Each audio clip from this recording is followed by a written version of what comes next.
warahmatullahi wabarakatuh.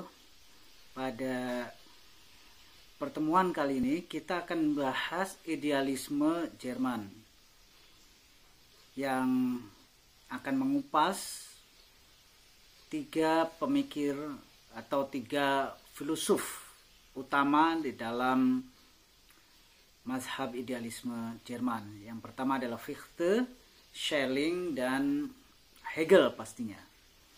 Sebelum masuk ke pembahasan tokoh kita, maka kita perlu mengenal terlebih dahulu apa yang dimaksud dengan idealisme itu sendiri ya.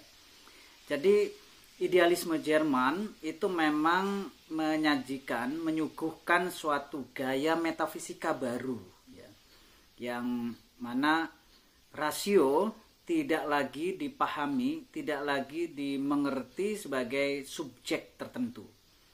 Melainkan rasio dimengerti sebagai intelijensi yang mengatasi individu. Dia merupakan suatu objek absolut. Ya. Jadi dalam idealisme, rasio dipandang sebagai inti kenyataan atau dalam tradisi filsafat sering kita kenal sebagai dengan istilah substansi ya. Jadi rasio adalah substansi. Sehingga kemudian kenyataan dipahami sebagai perwujudan diri dari rasio itu sendiri atau subjek absolut itu sendiri. Nah, jadi singkatnya idealisme merupakan pandangan yang menyatakan bahwa kenyataan terakhir adalah subjek absolut atau rasio. Dan memang nanti kita akan temui ya beberapa mazhab ya atau sistem-sistem metafisika idealisme. Namun dari berbagai macam sistem metafisika tersebut kita bisa menyimpulkan ada satu garis merah yang menghubungkan sistem-sistem filsafat di dalam idealisme, yaitu pandangan bahwa kenyataan itu merupakan satu kesatuan atau monisme. Nah itu sekilas tentang apa yang disebut sebagai idealisme ya, dan dalam konteks ini adalah idealisme Jerman terutama. Penyebab kemunculan idealisme ada dua faktor yang menyebabkan itu. Yang pertama faktor dari dalam filsafat itu sendiri, dan yang kedua adalah dari luar filsafat.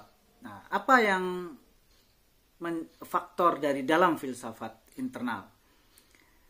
Faktor ini kita bisa melihat ke pemikirannya Kant, ya, kritisismenya Kant. Kan memang mencoba untuk membangun suatu sistem yang ketat ya di dalam filsafatnya, filsafat formalnya gitu ya, atau filsafat idealisme transendentalnya, tapi dia meninggalkan lubang yang mengangah secara konseptual, yaitu soal apa? Soal ada pada dirinya sendiri. Jadi kalau kita melihat sesuatu misalnya ya, maka yang kita tangkap itu adalah kan fenomena, gejala ya. Bukan bendanya itu sendiri. Misalnya saya melihat di depan saya ada tablet ya. Saya sesungguhnya yang saya tangkap itu adalah gejala-gejala tablet ya. Warnanya, bentuknya begitu ya. Tetapi tablet pada dirinya sendiri itu tidak bisa saya ketahui. Jadi yang saya ketahui adalah fenomena tablet, tetapi nomena tabletnya itu tidak bisa saya ketahui. Tablet pada dirinya sendiri itu tidak bisa saya ketahui. Itu yang disebut sebagai das Ding an sich.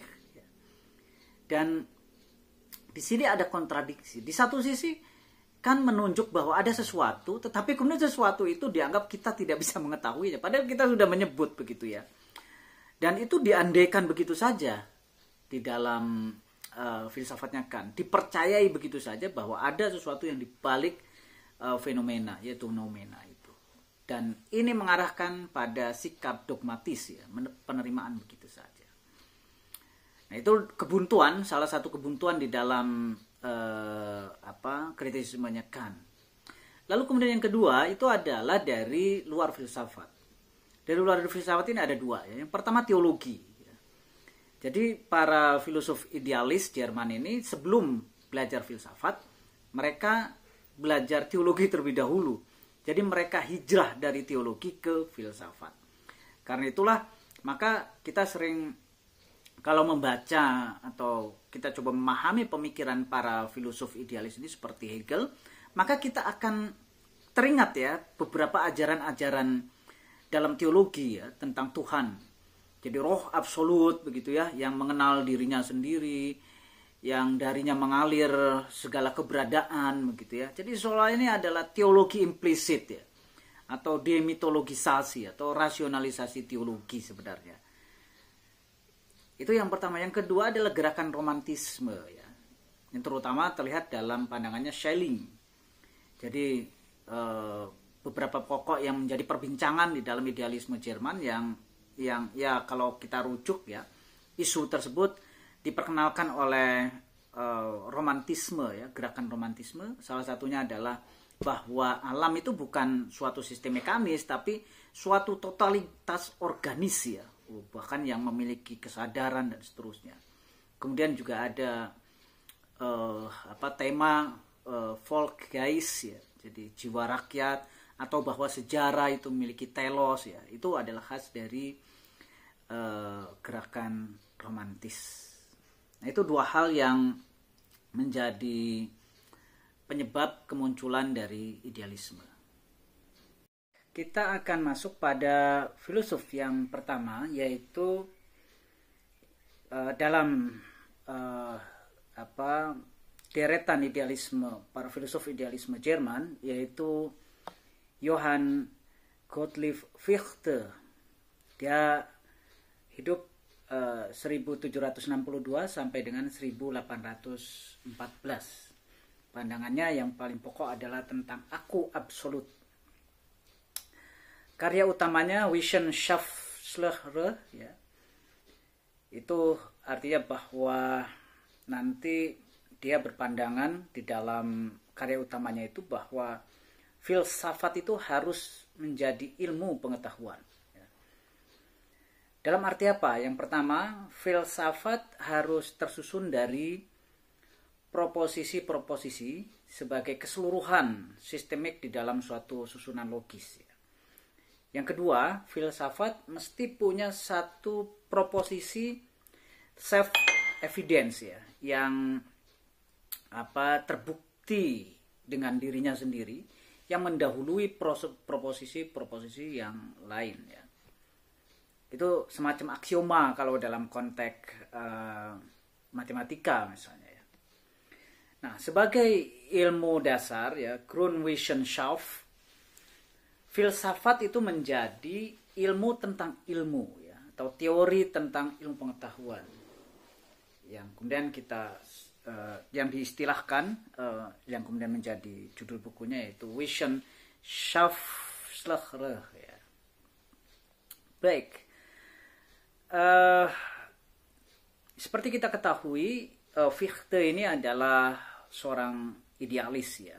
Jadi mengapa Fichte itu memilih idealisme? Ini kita bisa lacak juga di dalam pemikirannya ya. Nah, rekan-rekan, dalam pemikiran Fichte, filsafat itu bertolak ya dari pengalaman. Apa yang dimaksud dengan pengalaman? Pengalaman adalah presentasi atau Vorstellung, ya, bayangan atau gambaran. Nah, presentasi dibagi oleh Fichte menjadi dua. Yang pertama, presentasi yang disertai kebebasan. Apa maksudnya? Presentasi yang disertai kebebasan adalah yang bergantung pada subjek. Jadi presentasi itu tergantung pada subjek. Contohnya, aku membayangkan ke Venesia. Jadi yang menjadi pokok dari pernyataan tersebut adalah akunya, bukan Venesianya. Nah, yang kedua adalah presentasi yang disertai dengan keniscayaan, yaitu presentasi yang bergantung pada objek. Misalnya aku benar-benar berada di Venesia. Nah, Venesia itu menentukan ya keberadaanku itu. Nah, jadi ada dua model presentasi atau dua model pengalaman ya. Jadi kalau disebut pengalaman maka sama dengan presentasi, sesuatu yang hadir di dalam bayangan kita, di dalam gambaran benak kita. Gitu ya. Nah, dalam pengalaman itu ada subjek ya tadi, yaitu intelijensi pada dirinya sendiri, dan juga ada yang disebut sebagai objek, yaitu benda pada dirinya sendiri. Pertanyaannya, manakah penghasil pengalaman itu sendiri?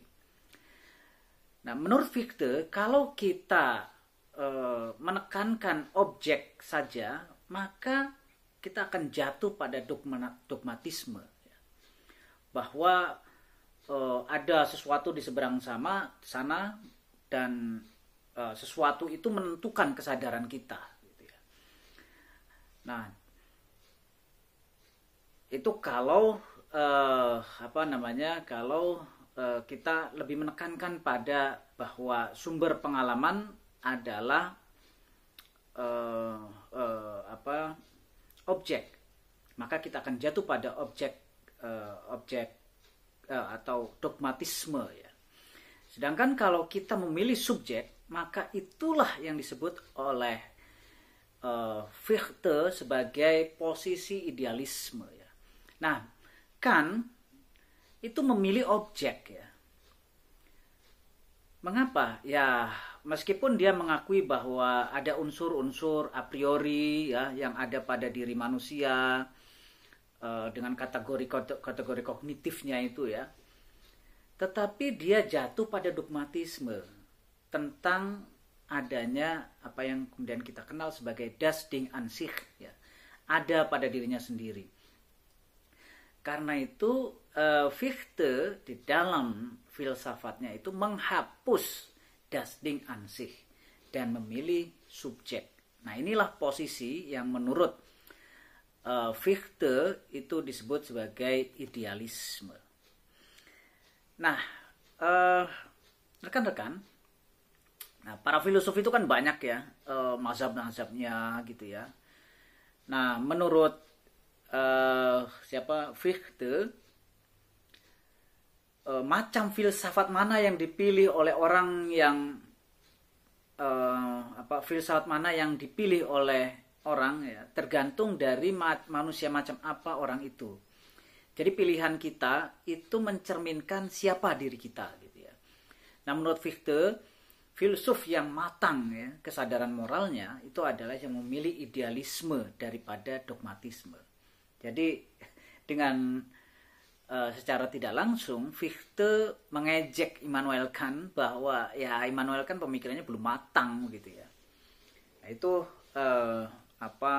pandangan Fichte tentang mengapa memilih idealisme, dan idealisme itu pemihakan pada subjek ya. Kalau dalam konteks nanti sumber pengetahuan ya, yaitu pengalaman, presentasi itu.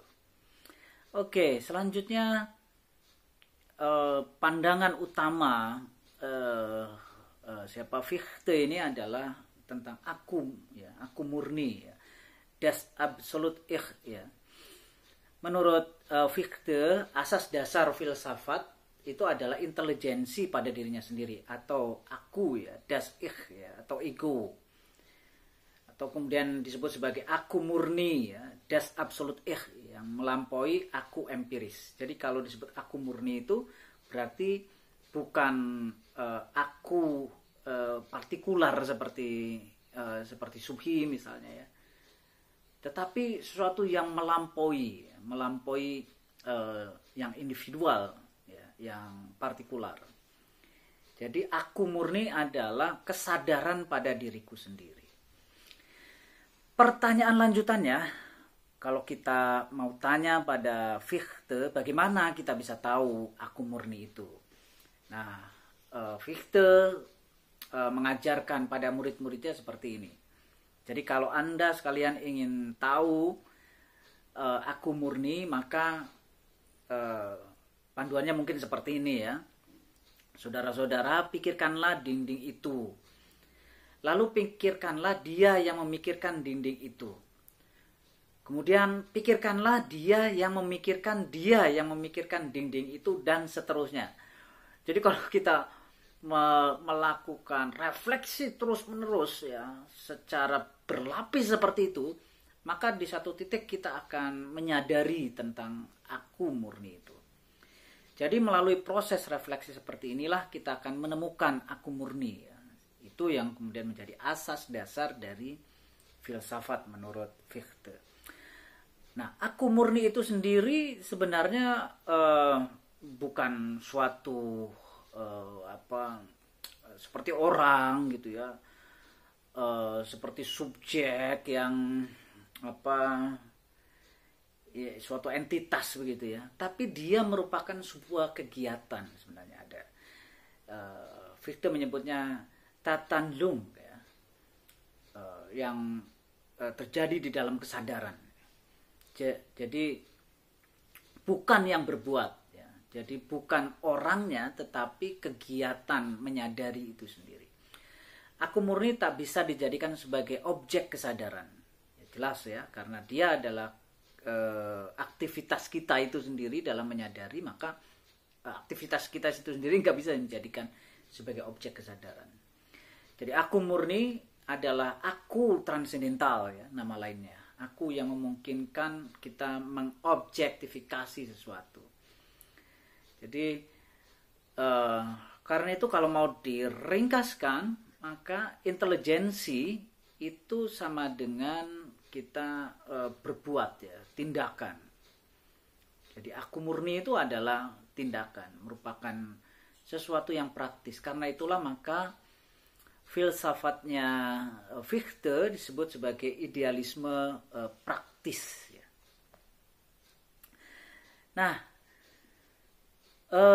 rekan-rekan, proposisi dasar filsafat menurut Fichte itu didapat melalui jalan refleksi seperti tadi ya. Fichte membedakan kegiatan spontan aku murni dan refleksi filsuf atas aku murni. Nah, yang pertama tadi kegiatan spontan aku murni. Nah, itu kalau yang seperti itu kesadaran yang belum disadari ya. Jadi bukan kesadaran itu sendiri. Nah, yang terakhirlah yang menurut Fichte itu kesadaran bagi dirinya sendiri.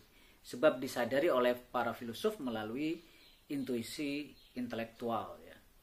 Karenanya aku murni menempatkan diri ya di satu sisi dan berada gitu ya di dalam intuisi intelektual.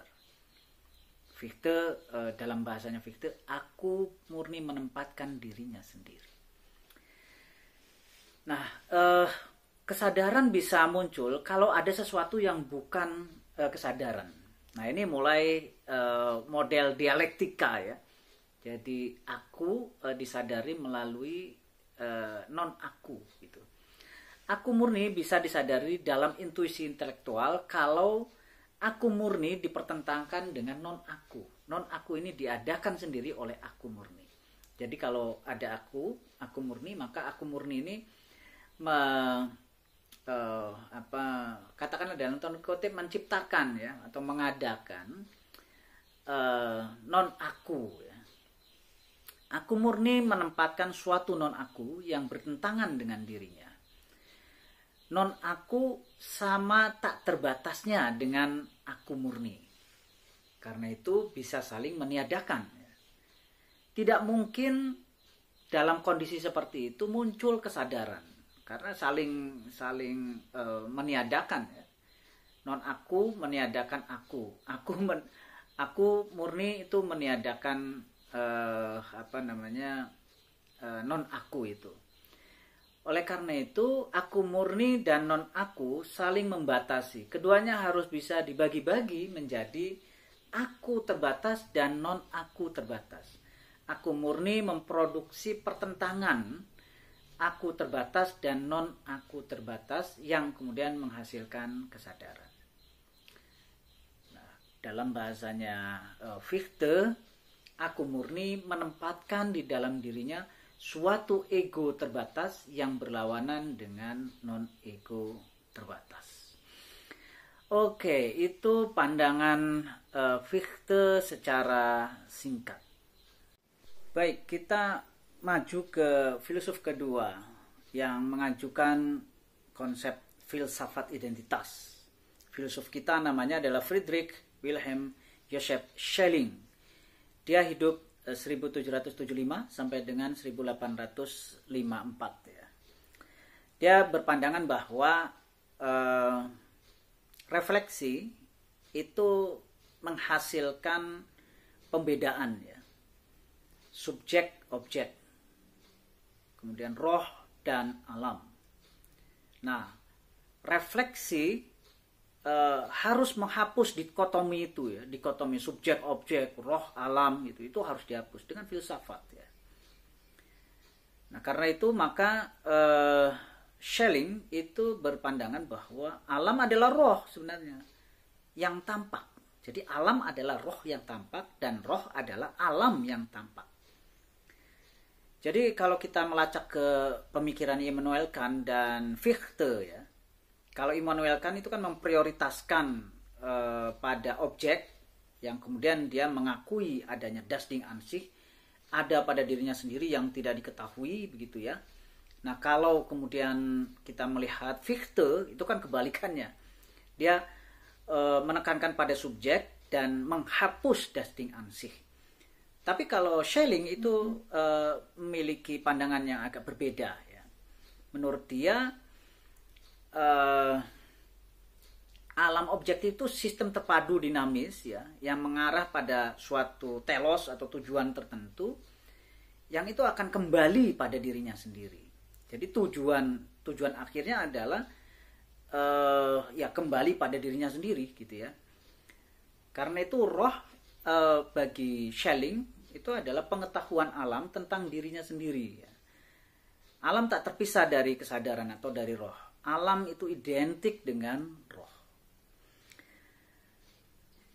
Rekan-rekan, bagi Schelling alam itu organisme yang bertelos, yang bertujuan ya, memiliki tujuan tertentu. Alam berproses menyadari dirinya sendiri. Nah, dalam eksperimen ilmiah manusia terhadap alam ya, maka bagi Schelling itu berarti sebenarnya alam sedang memahami dirinya sendiri melalui manusia. Nah, bila kemudian sistem pengetahuan yang dibuat oleh manusia itu lengkap, maka disitulah alam mengenal dirinya sendiri melalui refleksi. Nah, rekan-rekan, yang absolut, nah ini pandangannya tentang yang absolut itu, yang merupakan identitas murni subjek dan objek ya, identitas pengidentikan identitas murni subjek dan objek yang kemudian menghasilkan identitas murni, itulah yang absolut tadi. Jadi dia yang menyadari dirinya sendiri. Nah itulah yang kemudian kita akan temukan kembali di dalam filsafatnya Hegel sebagai yang absolut. Nah ini sudah diperkenalkan oleh Schelling sebelum Hegel ya. Yang absolut itu bagi Schelling itu adalah sesuatu yang netral ya, tidak subjektif atau objektif. Yang absolut merupakan satu tindakan pengetahuan di dalam proses waktu dalam 3 tahap. Nah, tahapnya apa saja? Yang pertama, yang absolut mengobjektifikasikan dirinya dalam pola universal alam ya, atau alam ide lah begitu ya, yang terjarwantah di dalam alam material. Ini dalam istilah Schelling disebut natura naturans terjawantah dalam natura naturata. Itu proses yang pertama. Proses yang kedua itu adalah yang absolut yang telah mengobjektifikasi diri itu berubah menjadi yang absolut sebagai yang subjektivitas ya. Jadi kalau yang pertama tadi yang absolut mengobjektifikasi diri, kalau ini yang absolut mengobjektifikasi diri sebagai subjek gitu ya, dengan subjektivitas gitu. Nah, di sini ada yang disebut sebagai natura naturata dihadirkan dalam pikiran manusia. Jadi kalau tadi yang pertama prosesnya adalah bagaimana Yang absolut itu mengejawantah sebagai alam. Nah, kalau yang kedua, yang absolut mengejawantah sebagai manusia, gitu ya. Nah, yang ketiga, yang absolut yang sebagai yang objektif menyatu dengan yang absolut sebagai subjektivitas. Inilah filsafat identitas. Ya. Oke, itu pandangan pokok dari Schelling.